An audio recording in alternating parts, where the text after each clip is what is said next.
Okay, thank you very much for coming, and I really appreciate it, particularly as it's so painful outside. What we're going to do, this is Steph Goodger, who I should introduce. I should have prepared this, but I met Steph we met online when, very pandemic way, when she was giving a talk online for the Glenvivian Gallery in Swansea about her work. And the particular work she was talking about was very kind of timely, actually, was dealing with refugee ships that had been hauled up out of the Mediterranean, and she's painting the interiors of those ships, which are of course empty of their cargo. And we talked about some of the things that I was interested in my own work, which come perhaps into the work here, to do with whether a space which has witnessed an event contains traces of that event. Whether you go to a space, if you go to a space where something has happened, either dark, like what I've just described, or otherwise, whether you can, whether you sense in the room or the landscape what's happened there. And out of that, we've actually begun to develop a project, a curating project with a number of artists looking at those kind of ideas, which is called Pull Back the Curtain. And we have an Instagram page, and we're going to set up a YouTube channel and a website, and show in London next year, possibly in Berlin next year as well. Yeah. So that's what we're doing. Steph is a painter. She lives in Bordeaux, in Paris, and she's had various awards, including has been three times selected for John Moore's, 3 times more than me. And she selected the Beat Painting Exhibition in Swansea a couple of years ago, which I was selected for, and has shown both in France and UK and elsewhere. I think that's about. Is that enough? That's fine, don't need to keep going. I know, well, I've been so many academic conferences, I should be listing off all your achievements. Okay. Oh, no, I'd rather not. Okay. And we'll have a kind of brief conversation, and obviously welcome questions, I guess. That's good. Okay. Right, so I suppose, going back to what you were talking about, that first conversation we had, the first time we met at the Glenvivian talk, and you asked me a question, and it was really interesting because the piece of work you had in that show was called Aftermath, in Beep that we selected. It was called Aftermath, and the idea was exactly that you had this space where terrible things had happened and they were still kind of reverberating around that space. There was all sort of energy in that space, but and so it was a similar kind of concept to my ships, my interiors. And you asked me a question that totally threw me at that moment. So I wasn't expecting any sort of questions that I'd have to really, think about. I don't know. I just didn't know what people would say. And you asked me how much to put in. How much do you put in when you want to convey a kind of feeling of aftermath or afterwards, or something having happened or having passed through a space, and how do you know when to stop? And there's, I suppose, in there it's the question of narrative and how far you go in narrative. So I suppose in relation to these paintings, do these paintings answer that question a bit? Was that the journey of these a bit, to find out the answer to that? So yes and no. I mean, when I started this current body of work, which actually is quite a long time ago, and I stopped and did other things, I wanted to look at the kind of settings for these paintings, which are mostly cruising sites with only one exception. I wanted to see if I could just use the landscape, the site itself. They're all outdoor kind of woodland sites. I wanted to see what happened if I took the figures out and just had the landscape, whether you get a feeling of what had happened there and a sense of the landscape holding the events. But when I came back to these after two or three years and going through all sorts of other stuff, I actually found that I really wanted to have the figures in. And I tried to do some small studies which are not here, where I took the figures out. There's one behind us, which is the closest I got, where I really tried to remove the figure, and I just found that actually what was going on, the drama between the figures was just too interesting to leave out totally. So then I wanted to see how I could look at narrative in painting without totally removing the figures, but without making it overtly narrative. So in that's where I sort of the next thing I wanted to ask you really is about how far do you feel they contain narrative, or how far is it sort of meaning is in there through the way they're painted, or does it go as far as to, would you go as far as to call it narrative? How do you feel about that narrative issue? I think there is a narrative, but I think they're kind of interior narrative. They're all based on, in terms of what they're based on, the small paintings, the tiny ones on gesso, are all based on stills from a film, a French film, L'Inconnu du Lac, which Strange by the Lake, which is set in a cruising site in the south of France in the summer, and there's a series of murders, basically, and the film explores a number of different things, not only sort of danger and the attraction to danger, but also friendship. I mean, there are kind of friendships which get struck up in this very alienated environment where people turn up and don't really talk to each other, and you don't know anything about their lives outside that space. They come into this space, they drive there every day, park their cars, spend the day there, go home. You never leave that space in the film. You have no idea what they do for their work or that's who they what's know. so fascinating, isn't it? Yes. You never leave that space. The whole film is in that space. And the landscape is very beautiful. I mean, it's kind of windy and summery, and it's a hot sort of summer. And I forgot what the question was.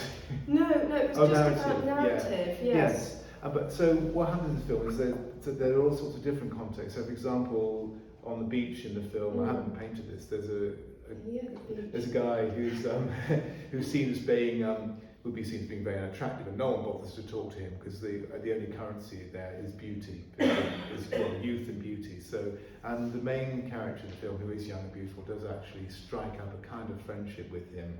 So what you have is a range of different situations, and I was kind of not so much interested in the film itself as this idea of a space, a bit like a stage set, into which people come and go.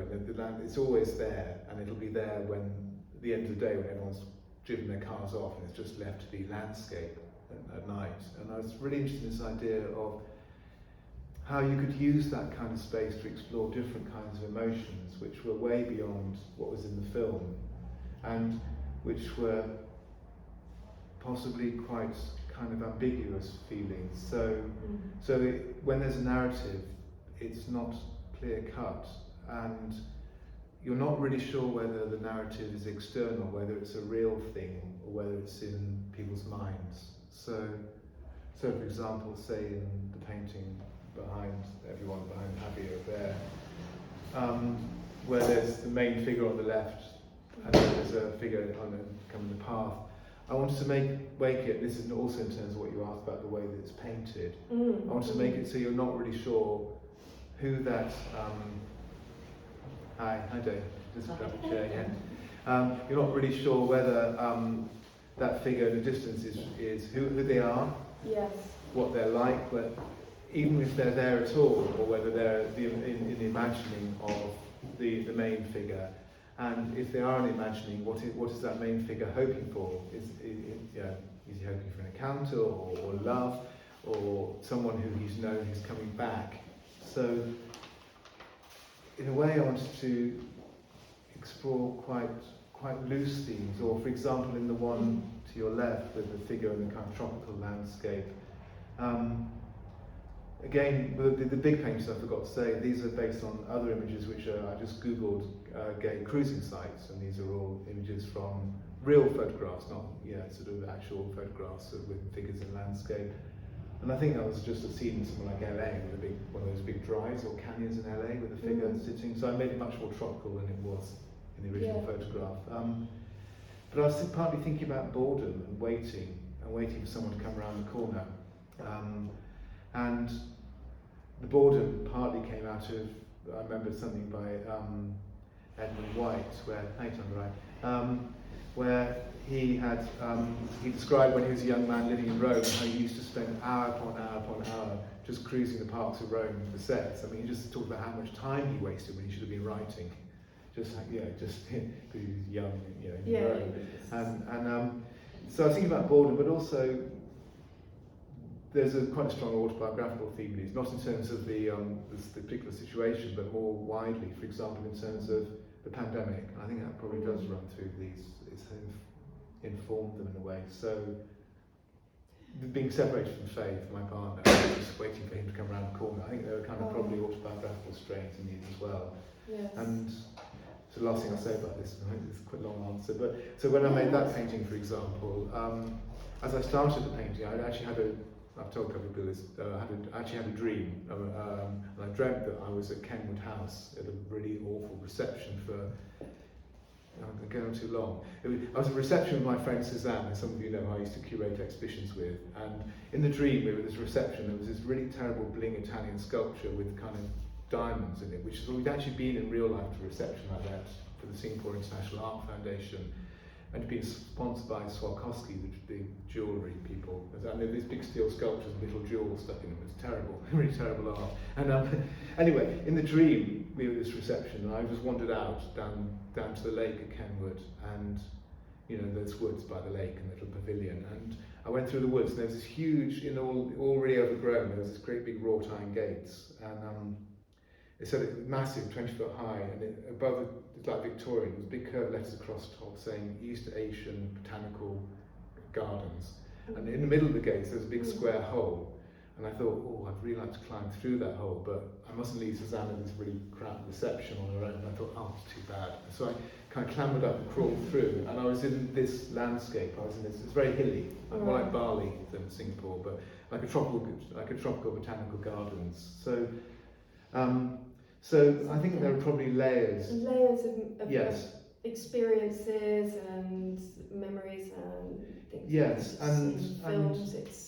Yes, and I think they're looking in terms of narrative. I think they're probably really looking at the interplay between the interior and exterior. What's real, but also what's actually imagined or what's dreamt for in your head, and that can be actually more real than the real. The real. Yeah. Absolutely. Yeah, because it's not that notion of fixed narrative. It's and in the film as well, we will go back to the Inconnu du Lac. That as well it's extremely ambiguous in terms of narrative. I mean, that's, as you said before, that's something I was going to point out, that what I think when I watched the film, it made me think of your paintings, and your paintings made me think of the film in the way that they're staged, framed, and that interiority that they have. And all those things are sort of narrative elements without a fixed narrative as a finality, It's sort of exploiting narrative elements and depicting things, but leaving it totally, absolutely free when we're looking at the images. We're not made, there's no prescribed result for us, and so from that point of view, I mean, those were things I was going to sort of point out to you that you've already kind of said, that to me it was more to do with the way space functions, and to do with this sense of interiority, because when we were talking and we were looking together at images for Pull Back the Curtain, that were key images, it was Courbet's hunting scenes. And they're very sort of dark interior feeling that they have. And these aren't dark, but you do feel that you're in clôture, in French, you're inside something. And also I wanna go to, because I've been waiting for a while to say this. The quote from Bachelor that I found from Poetics of Space, I was very excited about for your work. And it says, this is the introduction, and he's describing forests. And he says, or again, it is as though the sound of the hunting horn, reverberating everywhere through the echo, made the tiniest leaf, the tiniest wisp of moss, shudder in a common movement. And I thought of the way that these are painted, and that somehow in the way they're painted, the figures shudder in a common movement with the trees, with the leaves, and it's the way they're painted creates this kind of merging or amalgamation and reverberation of everything together in the painting. And I don't know what you feel about the idea of reverberation. I mean, we're still talking, I suppose, about this issue of meaning and narrative, because it's in the way you paint that things happen, and there's infinite number of possibilities, aren't there, when you paint? Yeah. You know, Yeah. colour, texture, mark, how much you put on, how much you know, and how you wanted. Did you want that kind of merging and almost like everything's breathing with the same breath in the painting? Yeah, I think I really wanted to make them really real, not in a realistic sense, obviously, or a photographic sense, but I wanted to make them so that you were really there. And I think the physicality, I really wanted to give that sense of, I kind of wanted to really hype them up so that they felt really present, I suppose. Yes, really present. And and really, real and it's that thing of real and unreal. The realness is in the fact that we can believe in that world, in that space. It's sort of the Narnia of walking through, and you can feel that you're in Narnia in the story. But it may be unreal, but then, you know, what happens in the imagination, which is what Bachelor's always talking about, is as important as what happens in the external world, you know, because that's all we have. Yeah. Is our imagination. That's all we have to connect with the external world. Yeah, and I think there's quite a lot of projection. I think there's projection of fantasies onto a real situation. So in a way, the situation might be quite mundane, like a quite ordinary bit of woodland can suddenly become quite magical. It's all in projection, really. Yes. It's all in imagining it into something bigger and more mythical than it really is. Yes. Yeah. Because that's what I was going to ask. Because the other thing is the Diane and Action. I don't know if I pronounce that the same way as but myth and in the Titian painting, because that's how we got our theme from the pull back the curtain, is the pulling back of the curtain in Titian. But it's the one where Action is dying. He's being pulled apart by hounds, and as he's dying, he's transforming into a stag, and that mythical quality of that comes through just the way that almost the human and the stag and the foliage and everything is doing this thing, reverberating and amalgamating and becoming one. In a very magical way, but in a very sort of real way in the painting. Yeah. And it's in the background. Yeah. And it's almost so far in the background that it takes a while to even see it. And I just wonder whether that had an effect on how that painting and how that happens, that sort of transformation. Yeah. I mean, totally. I mean, everyone knows the painting Steph's talking about is the Death of Action, which is one of the National Gallery, and which we talk about a lot. And I think. What do I think about what you're asking? I think it's not really a question. It's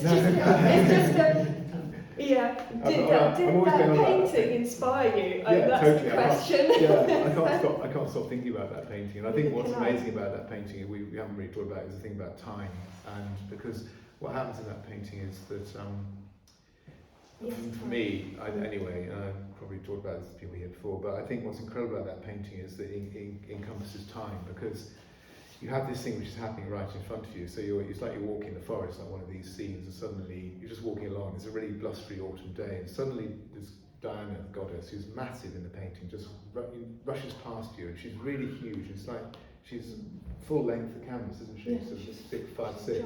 Yeah. and she's cropped, so it's like she's right there, and you're just behind the bush, and it's terrifying. She looks furious. She's on a mission, and then, as Steph describes, on the right there's Actian. You can barely see him. He's so loosely painted because it's very late. It's unfinished, actually, isn't it? His last unfinished painting. Thank goodness it is. Yeah, and he's being eaten by his hounds as a punishment for having spied on her while she was bathing, which is in the previous painting done in Actian. So it's revenge for having transgressed rules, and yeah, he's vanishing into. He's literally metamorphosis. It's a metamorphosis myth of Ovid. He's vanishing into the wood. He's the same colour as the wood. He barely exists apart from in paint. He's eviscerated, isn't he? Yes, in front of the very eyes. Yeah, But- absolutely. But why it has time, I think, is that in the distance through the woods, you can see there are these two figures on horseback, and they're his fellow huntsmen, and they're just waiting for him. They have no idea that this thing is going on. They're just waiting for him, and he's never going to turn up, of course. They're just waiting. So, and because he's vanishing, he's just vanishing to nothing. When that's happened, and she's moved on, she's a goddess. She's going to go off in a puff of smoke. Then it's as though it never happened. And so you have the aftermath. You have the future in the painting. You've got not just what's happening here right now, like a photograph. You've also got what happened before, because it goes with the other painting where he's spying on her bathing. They're a pair. They're meant to be seen together. And you also know that those huntsmen off in the distance, they'll be kind of in a few hours' time. They're going to be like looking from everywhere, and they're going to be mourning his loss. So I think that's the most difficult thing in painting, but what's so exciting about those paintings is they encompass time and past, because of course film can do that, obviously, in a very narrative sense. Film, Yes, it's all about I think really interesting films, like I was watching recently, Chinese director Bi Gan's film Long Day's Journey to Night, where he has a long dream sequence where the time is like zigzags all over the place. It's concertinas, and it's a metaphor of his kind of quest and inner state of mind. It's not he goes through his fantasy journey, and it's all done in the movie. It's a wonderful film. It's done as one long hour, 10-minute take, a single take, incredible sort of achievement. And he's gone back to his hometown to reconnect with a lost love who he can't find in his hometown. It's also his father's just died, so it's about a middle-aged man looking back and trying to reconnect with his youth. And somehow the filmmaker manages to get this sense of time being like folded up rather than being linear. So I think going back to the pandemic, I think our experience of time, certainly mine, has been. I described this to Daphne recently. I think there's an image in that bit of the film I described, the long dream sequence, where the main guy is going down it's an old mining town. There's a kind of hoist, like a ski lift hoist, and he's being shown by a young boy how to escape from the top of the mountain back down to the real world. And it's icy and at night, and he's going through this icy night, and you can see the real world is lit up as karaoke bar, makeshift karaoke bar, coming towards him. He's going so slowly, he's going down so slowly in the night, you can hear the wind whistling. You can't tell whether he's moving at all, but gradually the world comes up towards him. It feels like it's happening that way rather than him going towards it. And it feels that was being just such a good symbol of what, for me, time has been like in the last 2 years. And it's both floating in a void, and it's absolutely terrifying because there's a big drop, and he's on this kind of rickety chairlift, but at the same time it's kind of exhilarating. So there's a sense of a thrill because it's this astonishing, huge space that he's in. Yes. That was a real tangent there, wasn't it? That's just reminded me of a book my father gave, because it's reminded me of tuberculosis sanatoriums, because that's all about handling time, and there's Thomas Mann's Magic Mountain, which is an amazing book all about those sorts of time shifts. And but my father, who actually did have tuberculosis in his kidney when he was a teenager, and had to lie in bed for a year, and he had this book called Timetables, which is sociology sort of textbook about how time is divided up and managed for people with that condition, because you just have to be still, you can't move. The more you move, the worse it gets. So yeah, you've got that sort of, it flipped in my head there, from the whole way time is during the pandemic, when you have to try and find a way to divide up your day into sections, make it.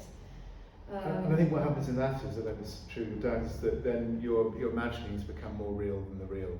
I think your interior space, I don't know if other people felt that, but your interior, your mind space becomes more vivid than actually the exterior world. And I think that's possibly has informed these as well. And memories, of course, because memories come flooding back up because you haven't got much. Your Facebook page starts just being a whole load of memories of before the pandemic, and that's all you got is that. Nothing else has happened since. So yeah. And in terms of just going back to the Diane and Actaeon painting, because time is very much present in that original, the first one, because it's almost as sort of the way that a tragedy is structured, because he has the curiosity to open the curtain, and it's that sense of danger that what is behind it, and this curiosity to know. And as he opens it, he seals his fate. And in that moment, he goes from being free and not in danger to being chased, hunted, and in danger. And then on the wall behind him, there is a stag's skull on the plinth, which tells you the future. So the curtain physically divides time in the painting between the present that he's in and that moment of curiosity and the inevitability of his tragic end. And that took me back to the film, because in a way the beautiful young man in the film falls in love with the hunter, the man who is he's just a killer, isn't he? He's just a sheer killer in the film, in Les Inconnus du Lac. And in a way his passion and his desire seal his fate from the very beginning. And his car is the only one in the car park, and so he was obviously possibly a witness to the first murder and this sort of thing. And you've got this feeling that the film, you're just waiting for the whole thing to play out to its conclusion.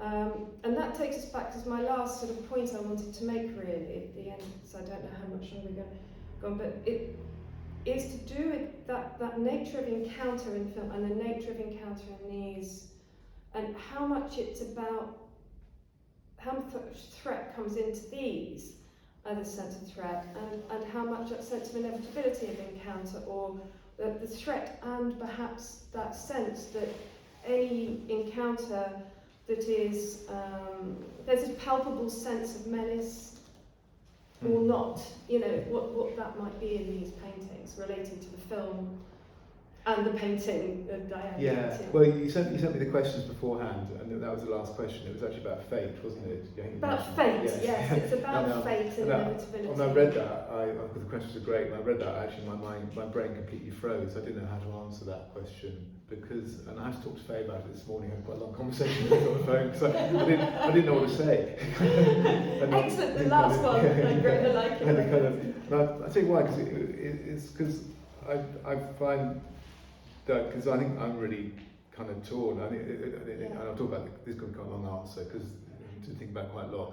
Because on one level, I'm a real kind of. You talk about Magic Mountain. I've got this battle in me because one, which is the battle that happens in Magic Mountain between Sesambrini and Naphtha. On one level, I've got this really liberal humanist. I don't believe in fate. I believe in society and people behaving well and kindness and to choice and so on. Yeah. But clearly there must be something in me that is drawn to, in terms of the paintings I love, not personally, but in terms of the art I love, to ideas of danger and fate and darkness. And I'm a very squeamish person about, I can't watch horror movies, but I find, those Titian paintings you talk about are incredibly cruel. They're about cruelty, but they're also, but he really picks up on the cruelty of Greek myth, where you don't have a second chance. I mean, I would be all for saying that Actaeon should maybe go for rehab about his voyeurism tendencies and have some counselling. But of course, but on the other hand, but clearly there's something about Yeah. and to extend it further, then I just thought I can't think of one, because then Faye was talking about his counselling experiences and the idea of when a client realises the possibility of choice. And I think what's happening in these paintings, to make it more specific about the context that they're based on, is that, and in terms of the film, is that there's this young man in this film, young gay man, who's in this film, he's completely rootless. He arrives at this place, he no idea how he grew up, who his parents are, what he does for a job, and he doesn't really know what he's looking for, whether he's looking for love or sex or companionship, friendship, and it's a blur really. You don't really know much about his interior life actually. He's very locked down, and I don't think it's fate with the killer. I think it's more of a step-by-step thing. Right, And that gradually he gets drawn, and it is partly through the attraction of danger, that danger can be really sexy and dangerous. He gets gradually drawn into it, but actually there's a situation where everyone in that film, or everyone in this kind of context of these paintings, and it is, going back to pandemic, probably a bit more like that, it's a much more existential situation where and I don't make any judgments, it's about where you're faced with choices, but there's no one telling you what to do. So when you go into these paintings are a space you go into, and you cross a boundary from the kind of outside world where there are rules, societal rules about how you should behave, and you go into this space where there are no rules at all. And the only things that rules in this particular film is beauty. There are no other social rules about how you should behave, no norms for how you should behave with people. And so that places obviously it places both an enormous burden on the people in the film or in these paintings, and also great potential. But you have to decide, and you have no training for that. I mean, there's no training for how to. I mean, if you're in a more conventional sort of situation in the outside world, then people say this is what you do, and you do it whether that's your natural instinct or not. Then you behave in certain ways because those are the conventions. Whereas I think what's interesting about this scenario, this setup here, the fact that it is this kind of theatrical space you walk into, is that it encompasses everything, including danger, as well as behaving well, or offers of friendship, or compassion, or love, and there's so many different possibilities, but But you don't know what you're going to encounter. You can know what maybe you want, or you may or may not know what you'd like to encounter, but it's what I thought of was this idea of transitions and pathways. The whole space is full of transitions and pathways in the paintings and in the film, and that you know that you have to walk down those paths to encounter something. Yes, they're a bit like a kind of buildings roman. They're almost like a young man's journey. Yes. Where his journey can go, his personal journey can go in any direction. And you have to do something. You have to act. You have to start. You have to make that step, but you're not really sure where it will take you. Yes, because and that step, because these are very male environments, very obviously, that necessarily includes the potential of violence. Yes. I suppose that's where that part. And I wondered if the colour, sometimes in the colour I felt a sort of you've got that sort of heat, power in the colour that makes you think of sort of maybe even John Martin scenes of infernos and things like very, very hot. We haven't discussed the colour yet, have we? I mean, just maybe a way to finish. I don't know, just discuss the colour a little bit, because there's such powerful colour, isn't it? And I want to make objects not of luxury exactly, but I did want to get some of the sumptuousness of, because I wanted the sense of them being really compelling and absorbing. When they were in my studio, much before I brought me here, they were lying on walls. It's quite a narrow space. It almost felt like tapestries in some sort of huge chateau going on. I wanted that kind of richness that you could almost walk into the tapestry or the figures would come out of it in a way. In the room.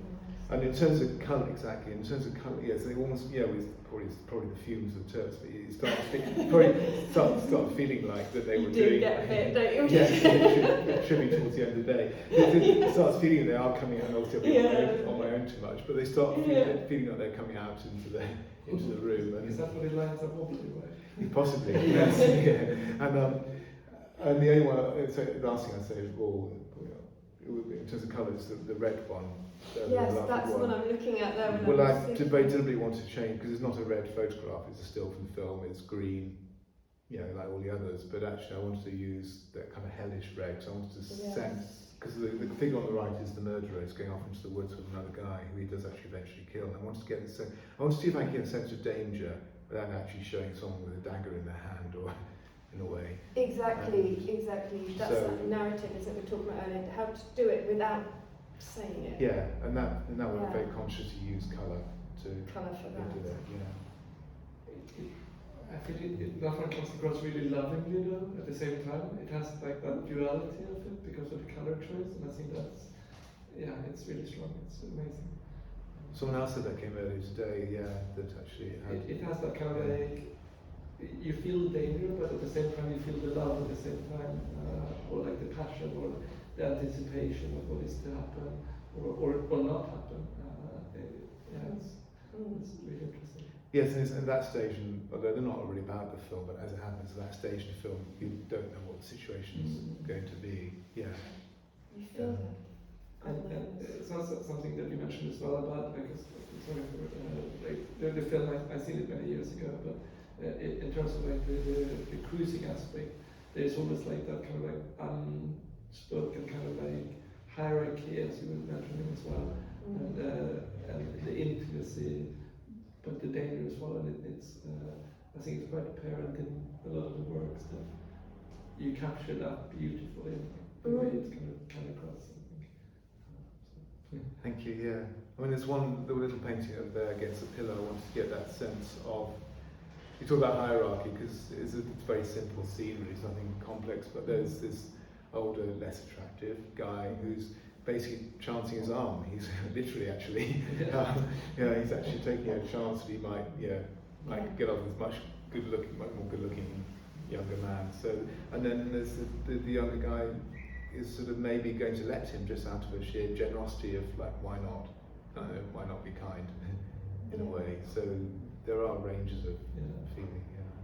Like unhidden kind of spoken rules. Yes, there's lots of codes. It's a theatrical kind of Codes. Code is the word, isn't it? Yeah, so I was looking for that earlier, I was thinking about that, code. Yeah. We can open up the questions, I guess. Yeah, it's a question time, isn't it? So Gavin, when you painted this, did you in your mind, for example, what you want the end product to be, or is that more kind of an organic process where it just kind of takes you to wherever your mind takes you to? I think I do kind of know at the beginning, I do drawings first, and I do think, I do have quite a strong image, I suppose. Not the feeling rather than physical appearance in a way. And I do think about feelings of danger or calm or beauty, whatever the feelings might be. And then there's a bit where you lose that. I mean, this one behind me, you pointed out that one, went through endless changes and iterations to get there, because I couldn't get the feeling I wanted. I wanted actually quite a melancholy feeling in this one, quite an autumnal feeling. I just couldn't get it.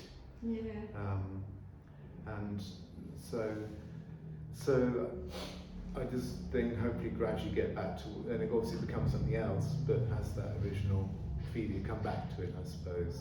And there's a bit at the beginning where it feels really exciting, and you feel, I know what I'm going to do here, and then you're probably familiar with this, and then it kind of, then you just mess it up. It just keeps getting worse and worse and worse the more you add. It's so simple, messing it up. And then you just wish you'd left it alone, and then and you have to go through right back to Find your way back to what you what you had Do you find that feelings again, or just? With these, I think I really want to stick with big paint because I tend to work too fast and I've got real production hang up. I like to produce work. I was counting them off like, oh, I did 5 paintings this month. I think it's a real upbringing thing, probably about puritanical kind of, yeah, exactly. Yeah, well, you should know. But I was, and I think having a big space, and renting a much larger studio, I could leave them on the wall for a long time, and then just sit with them and go and work on other ones, and then come back to them. It's really, it's been really beneficial actually, and not to worry that if I don't finish it now, and to know that, for example, the one behind Johnny on the wall, I actually started about 3 or 4 years ago in Singapore. Did you? Yeah.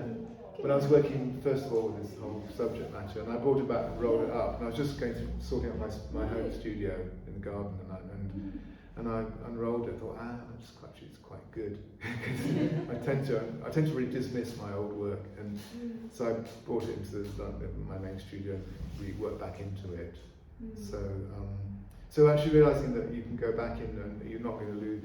If it's good, you're not going to lose it. I used to be so scared I would lose the feeling and move on to something else. And I would change in 2 years and I wouldn't have the same feelings that I had. But actually realizing, and that's also a result of the pandemic, actually the slowing down of time.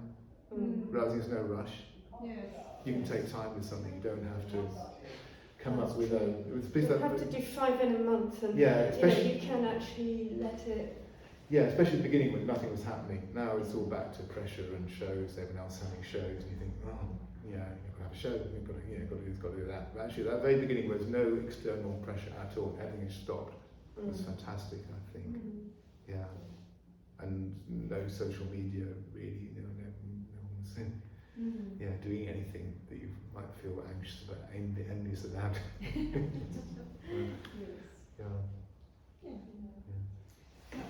Oh, sorry. It's okay. There's a very they leave an incredibly beautiful romantic impression of cruising. And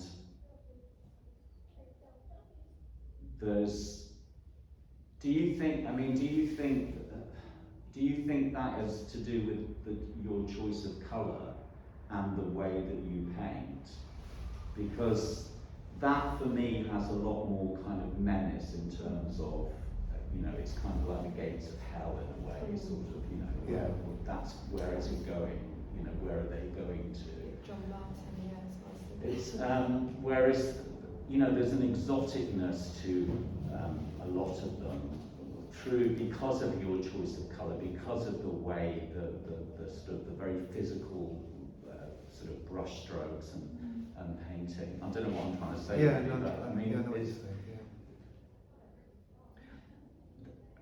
Because cruising grounds are very kind of, they're very ambivalent, they're very often very menacing. The colours aren't beautiful. The colours, it's kind of they can be quite sort of gruesome, sort of stark, sort of bare, sort of hostile, and it's interesting because you mentioned a sort of a Narnia sort of, and for me that's kind of what they are, and I don't think there's anything wrong with that because it's your their paintings, but there's a kind of there's an awful lot. You've chosen for most of your subjects to be beautiful. There's, there aren't. I'm just interested in terms of that. You haven't chosen, apart from that figure, and you can't really see that he's a much older guy. But cruising scenes are kind of, it's a whole plethora of kind of humanity there, basically. It's. Yeah, I think I'm also thought Sorry, am I making any kind of sense? Yeah. I think the answer is, because I think they're not really, they're sort of more about they're using that as a location. Yeah. I don't want to say that to deny their origin or pretend that's not what the origin is. Yeah. But actually they are more about, interior emotions and a kind of imagined space that people go into, which is not, of course, as you just described, doesn't match the reality. So it's the imagined. So I mean, do you? And this is a really sort of personal thing, but I mean, the fact that you've been away from Faye, I mean, do you think that's informed of these? You know, because this is a lot of these paintings are about the actual physical act of sex, which you've been denying. I mean, you haven't had it. It's a very personal choice.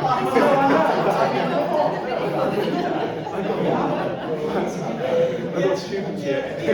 I'm sorry, but The interrogation lab. but you've chosen to paint, physical acts of love and sex. I mean, it's kind of, Well, no doubt it is. I'm sure. Okay. That's all I wanted to Very, very positive comes into it. I've got, just to deflect, I've got a student who started doing a project about insomnia. Because she suffers from it. As soon as she started doing a project, she started sleeping really well. That's your answer. Yes, that's obviously a deflection, but I think. Sorry if that was too personal. No, that's fine. That's okay. That's completely fair to me. I think, going to go back to your first part of your question, I think there are plenty of people who deal with the subject in a much more documentary way. There's not, for example, there's a very famous photographer who photographed the piers in New York in the 70s. I can't remember his name. Baltrop, wasn't it? Oh, I think I know. Yeah, and there are people working it now, and that's not what I'm doing. No. And there's nothing wrong with that, but I'm not interested in a documentary. I could have set these all in grungy back alleys and under railway arches, but they're not. They are about entering a.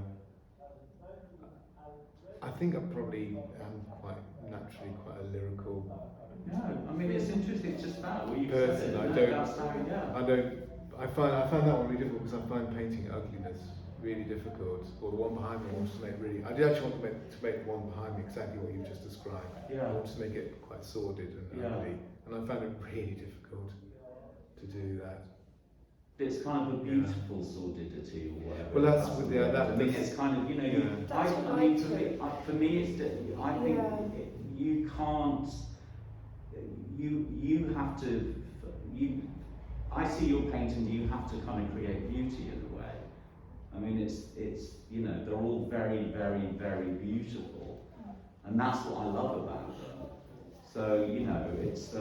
Yeah, they're definitely beautiful figures that we don't necessarily encounter when we're cruising. They don't look like that. No. I don't know, you guys are going, but Yeah, maybe it's a kind of. I mean, I think maybe it's a weakness. I mean, I don't think it's a weakness. well, it's how it. Yeah, I mean, I think that's really interesting because you really struggled with it in some ways. I mean, I think that's kind of it's and it has a kind of a difference in a way. Yeah. So there's a different kind of element of danger there. I think that's right. I think probably the most useful thing for me that would come out of this is actually thinking about how I might confront the less beautiful in a way.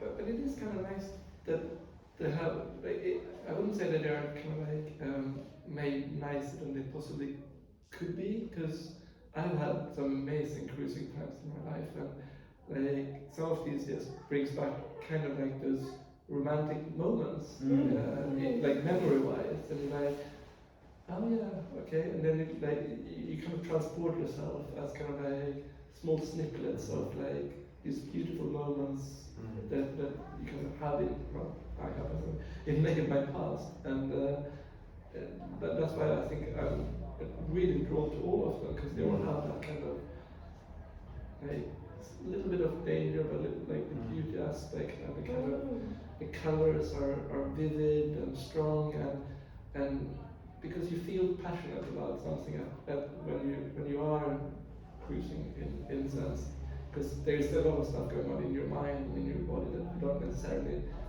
know about, and I think that it's captured absolutely amazing. Thank you. I think what am I going to say about that?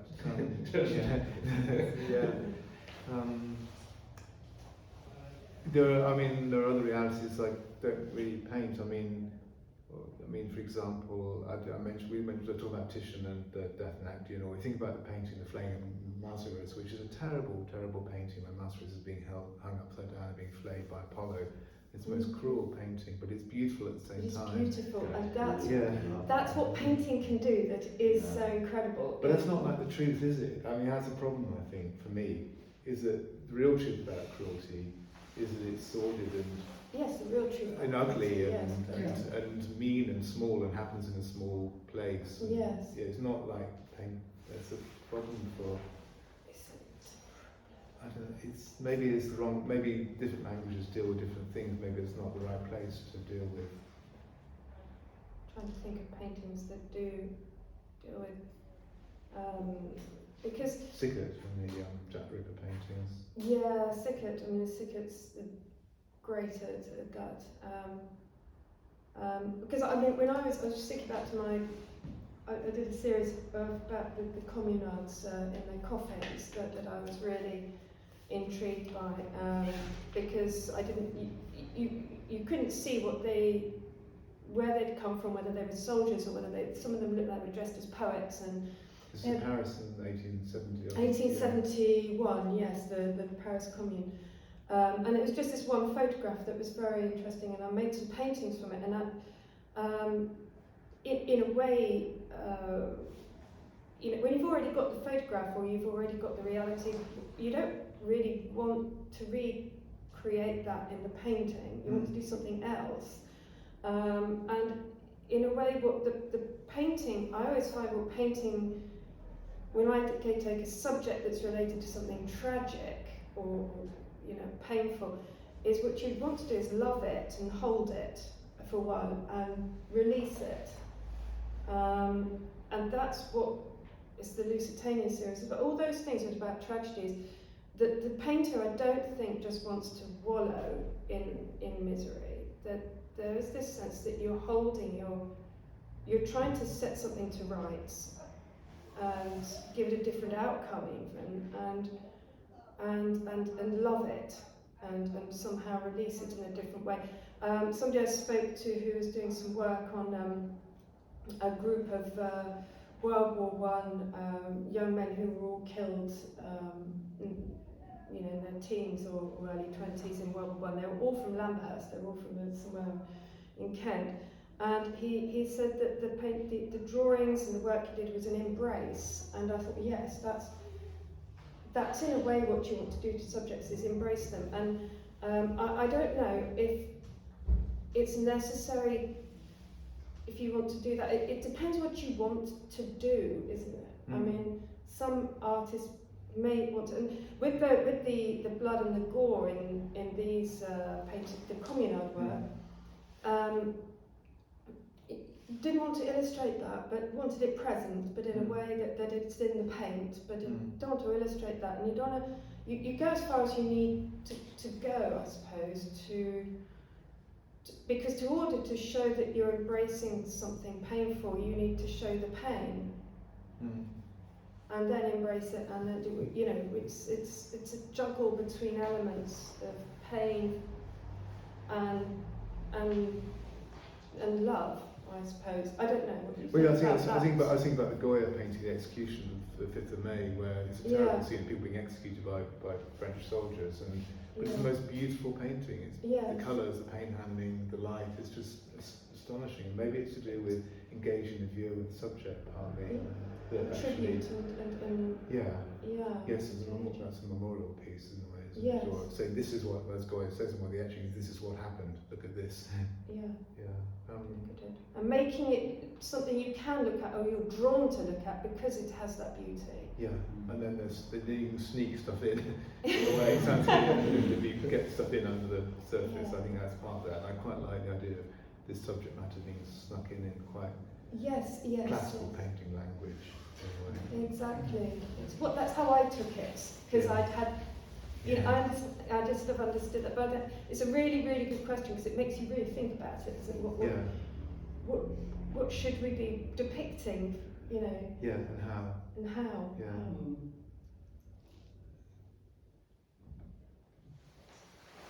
The same way I thought about the kind of grandeur that the painting integration in a way of what I think is an experience that many of us have or have had, and thinking about shame and all these other complex kind of emotions. And I feel like, and I always feel this way about your paintings, that they're very inviting into that very complex emotional world. But somehow the grandness, the kind of, it's some sort of acknowledgement, you know, some sort of placing of one's experiences in maybe more of an operatic space. That I think is really fascinating, you know, just like, oh, because I mean, it always demands that you stand with it and you really, I always think about your paintings that I can't hang them in my living room because I'll be like, I'll have to explain.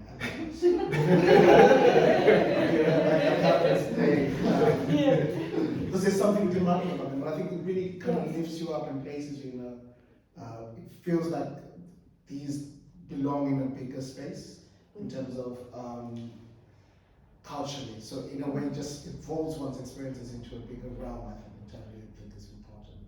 That's what I want with the big ones. Yeah. I want big public paintings. I'd like to be even bigger and grander, and the small ones are different, but in a way that's And the scale is amazing because they become, especially when you stand like back.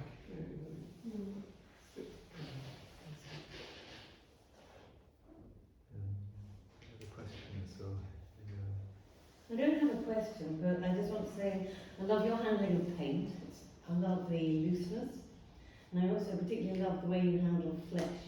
And when I saw the images on digitally, it took me to kind of Rubens, and now I see them in the flesh.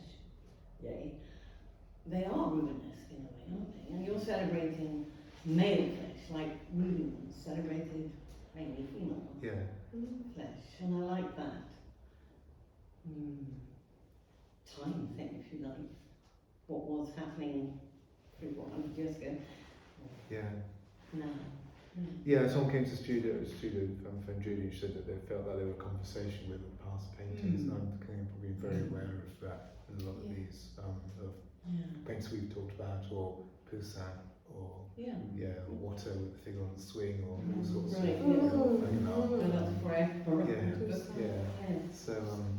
so lots of. In a way, I'd like to see more flesh. You know, because that's a really, to really get where you're really getting into grips with it. You said you've never got to the place you thought you wanted to get to. That's the best time when you're breaking into new ground. I think that's not to control the image too much. I think that's true. That one in particular, I love the looseness. But I want to keep that one as unpinned down as possible. Good. Making them larger will, if you make them larger, that would give you that space to really push that flesh. It's time. I think we should wrap it up, shouldn't we? Thank you very much, everyone. Thank you very much, Steph. Great. Lovely talk as well.